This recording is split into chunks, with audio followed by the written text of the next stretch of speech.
Hello again, my friends. Welcome back to my channel. I'm Lee Bowden, and this is a little bit. It's always sporadic. What am I talking about? I haven't even publicly posted my vlog, so I'm going to try and keep that in mind. That some of what I'm going to talk about will be in relation to the following episode that was actually recorded previous to this one. So I'm sitting here thinking about a lot because today, Tool came out.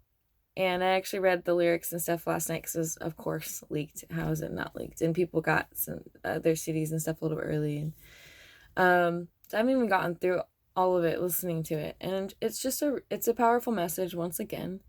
And I've just been thinking really deep about, the messages that are going across the globe, outwardly spoken from the people. And I don't, it's hard for me as a blogger and stuff. Like, I love being online and I love looking at what people have to say and like what they're creating. But at times it's really hard to see the posts where your friends are hurting or feeling bad, and like it's hard to see the posts in the news about the world and like all of it. It's a really back and forth, treacherous kind of experience to be in the online world. And there's a lot of misinformation there, and a lot of spirals in, and it's a lot of spirals out that you can get kind of sucked into. I'm definitely guilty of that as one who kind of thinks big picture. I take in a lot of information, and I gotta like work my way back down to like what is actually real and what has actual sense. Whether intuitively to my spirit or whether logically via science. So it's just definitely I have this kind of like thing that I do and thinking. And so I feel the energy too of just being in astrology and a sensitive person. Like, there's really strong energy going on. And this made me kind of start to think about, how this so affects each and every one of us, not collectively, but as an individual first. And it just kind of, we all are so different in design and different in energy, and we have different memories and different emotions. So it's hitting like all the energy in any one moment of time that's existing. And I am an astrologer, so I'm taking into consideration like the energy of the planets and the atmosphere, your environmental energy, whether you're inside or outside, what kind of objects are in your home, if it's dirty or not, how much dust is laying around. And I'm not a cleanly person, you know, just in general. It's something that I'm working on being better at, being more aware of, is my environment factor, because, it all plays a part in like how you're affected, and your health is affected in your body. So, and I was relating this to astrology too, in the way that like we have such strong personalities naturally that we're born with, like as little kids, and our spirit, like our sun sign is so apparent when we're really little. It's like, wow, like if you read Aquarius, and then if you knew me as a kid, like I was bubbly, I was social, I was just like out there, sporadic, eccentric, like back and forth, like crazy little kid, and I'm back in a day of innocence, um, and eventually, you grow up, things happen, things change, you have things happen. We all have good and bad that happens. Some of us more bad. It's just, especially in this generation, I'm just gonna be straight. Like, not even just talking for myself, it's just like collectively. This is a very grow up on figure it out by yourself kind of generation that I came from, just because there's just a lot that changed. And I'm talking generation like, Pluto, Scorpio, kind of generation of just that we've always wanted a way out. We've always, Pluto and Scorpios have always wanted to just do it their own way and find their own rhythm and not follow anybody else's, even if it's someone else's that you like you still are going to go out and find your own. And I think personality wise, and then you've got like the rising personality. So here's one that's been tripping me up, is my daughter and I are both sun Aquarius and rising Scorpio. So rising is like the first, wherever the first house is. And the first house is like outer exterior personality of like who you are in the world. So it's like how you express yourself, how you appear to be, and like how you choose to like interact with the people and like things in life. Not necessarily how you express yourself, because that's more Mercury. Not really how you love yourself, but that's more Venus. But in the way that like how you interact with the world. And for me and for my daughter, it's going to be Scorpio, which is really not anything like, and none of them are like the other, but like they're not that similar. Now the trippy part is that Bowden is Sun Scorpio. So he actually is Scorpio. Like he lives, breathes Scorpio. I appear to be very Scorpio on the outside. Like we appear to be very similar people until you get to know us, and like we're very, very different because I'm actually an Aquarius. Like and like I'm one of the things that I've been dealing with the last couple weeks particularly is just this like understanding, or more of like accepting, because I look at Bud and I see the Scorpio. I don't look at my outer exterior and see Scorpio though. Like I associate that. I just have been mentally blocking like the qualities of that embedded within me in these two different ways, rising and Plutitarian. So it's this total extreme. Again, the Scorpio energy that I carry is like my outer exterior and like the God finger of fucking destiny and chaos. Like is both those, that's the energy that I relate to it, Scorpio, my within me. So I guess my point is just like we tend to disassociate the inner self from the outer self. And that's kind of a block, right? Because you feel like you're doing one thing and but you actually present it in another. Like you actually subconsciously present it in the way that you would present it to the world. And so one thing that I'm trying to be conscious of is presenting myself accurately through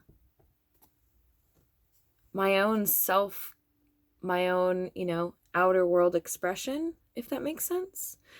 Because Scorpio is, the scorpion, and scorpions like to like hide away, and they come out and they play around for a second, they get their shit done, and they go back in. They're not just like out there hanging out all day. They prefer to be kept comfortable, not put themselves in danger. They're actually fairly docile creatures, but they have a hell of a sting, man. You get one pissed off and it's just like, boom, it's over.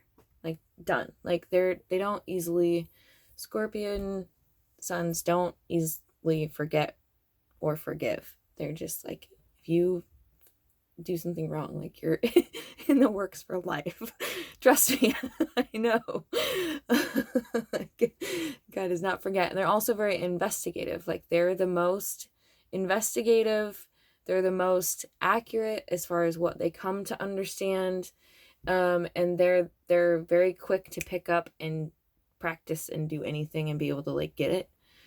Just because of how much attention they put into whatever it is that they are doing at a time. And that attention, that OneDrive focused, intentional, investigative energy is very intense. It's very directly, narrowly focused. So my problem as an Aquarius is that I'm actually not narrow and not investigative. Like, don't try to be flirtatious on the outside. Like, I'm actually on the Aquarius in me loves everyone and everything, and is just totally abundant. Like, as the water giver, like I'm not a water creature, but I have a ton of it. I'm actually quite airy. I've got a lot of air and a lot of earth quality to my chart in total. So I'm actually not fiery at all, which is Scorpio. And I'm actually not, no, well, Scorpio is actually water too, but like I don't have a lot of water and fire in my chart at all. But I tend to come across that way. So it's just kind of a weird thought process of breaking through kind of the ego of yourself. Part of that is knowing what your ego persona on the outside actually is. Like, what are you actually doing? Like, I've taking time to like look back at some of the more recent conversations of people that I'm like kind of attempting to mend some stuff with, and there's like a variety of things going on right now in my world, and like with work and stuff, and I kind of just like looked at it from a totally outside perspective, as if I didn't know myself and didn't know what my own point was. And I really started to see how like different it was than like the ways that I meant it sometimes. So I'm just consciously being more aware of like what it is that I actually get through with it from my own veil. You know, because everyone's talking about like, ooh, waking up, like, ooh, the veil, like, oh, but the veil is you,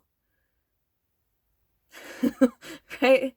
Like inner outer. So like if there's any truth to this whole like the world is waking up to spirituality thing, then that's an acknowledgement of like self waking up. Like that's acknowledgement that like there's other people that are waking up, that are becoming more of themselves, is kind of what that means scientifically, in such a way that like I feel like a couple of people are getting kind of mixed, and myself included. For a couple of days, there was a day there that I felt a lot of like energy, like warlike energy, that was like really old. And I guess there was a star that kind of blew up way in the distance.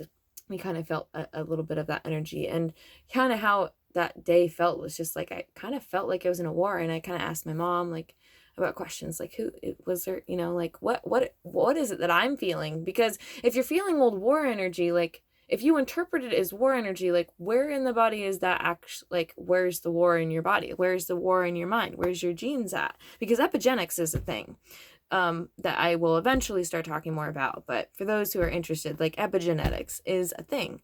So, you know, you might have some kind of strand or cell memory system somewhere in particular in your body that just like actually isn't from you. And so I processed some kind of like warlike energy, and that was really kind of interesting. But it was just like a day, you know, and like that's at least just the way that I interpret it. But it's those weird energies of like how it affects you is gonna be totally different, and how you interpret it and how you process. Because I'm talking about energy, but throughout the whole day, we're not thinking about like what energy we're passing through. We're consciously like living about our lives. But understand that you're consciously and subconsciously energetically living out your lives and coexisting and manifesting your reality before you. So the trick of the mind here is realizing that you are your own veil, and you don't actually know or understand yourself as well as you think you do if you haven't taken any time to look on the inside and the outside and the world around you and your own like box, and then right outside of your box, and like da da da da. Like I just want to be a more healthy person. So I guess I'm just realizing that I have much more work to do, but I'm getting there, and it feels good to be getting there. So I was kind of called out yesterday for my language in a certain way. So it really kind of grew my confidence a little bit more, and was just like, no, I do choose to use certain verbiage in different languages for different purposes, but like I can totally widen it up because I'm capable of that. I know a lot about a lot of different weird stuff. And I think I'm just kind of done censoring myself or censoring my wordage or censoring my ideas because of what I think or I might assume that they may or may not know. And through my Scorpio filter too, of just like I come across as like a really like intense like attack energy, and that's not actually how I mean it at all.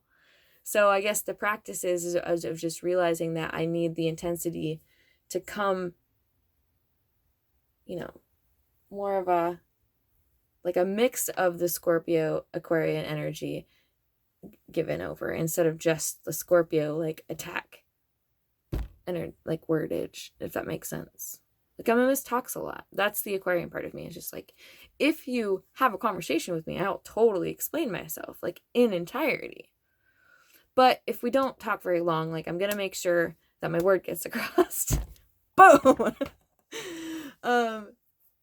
But that's just the intensity that I carry, and from different ways. So anyways, I think rant over. I just, in a way, I'm still aware of my ego, and I haven't gone through like an ego crush or anything. It's just like I've always had a pretty light ego, I feel like. Well, and then maybe that's my ego talking right there, like, okay, I'm still going through a little bit of an ego battle, and that comes upon, the judgment of myself built upon the judgment of other people's, and da-da-da-da. So I feel like my judgment lessons are, if my ego was this big, it's like I'm trying to get it to be this big, just perfect size, instead of like all oddly attack mode ego. And I think we're all going through that, and that's why I want to talk about the ego. That's why I want to talk about rising sign and the first house. In the first of 12, it's like the beginning of the cycle. It's like not the whole picture at all, right? And just realize that there is a lot of crazy energy going out in the world right now, and we're all feeling very pressured by the media, by just the internet folks, by just the pressure of life and the pressure of our world, and it's all very heavy.